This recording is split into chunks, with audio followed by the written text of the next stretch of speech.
আমি সুজিত কুমার সেন। আমার 63 বছর বয়স। আমার দুটো হাঁটু দীর্ঘদিন সমস্যা ছিল। তারপর কলকাতায় অনেক ডাক্তারবাবুকে দেখানোর পরে আমি ফর্টিসে সৌম্য চক্রবর্তীর কাছে যাই। উনি আমাকে নি রিপ্লেক্সের সাজেশন দেন।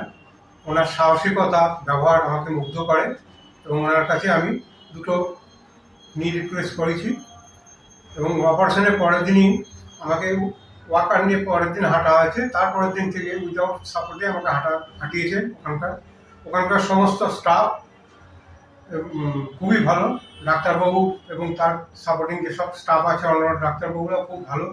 ওখানে খাওয়া দাওয়া সব ভালো। হসপিটালের ব্যবহারে আমি খুব খুশি। এখন আমি উইদাউট সাপোর্টে হাঁটাচলা করি। আমি ভালো আছি।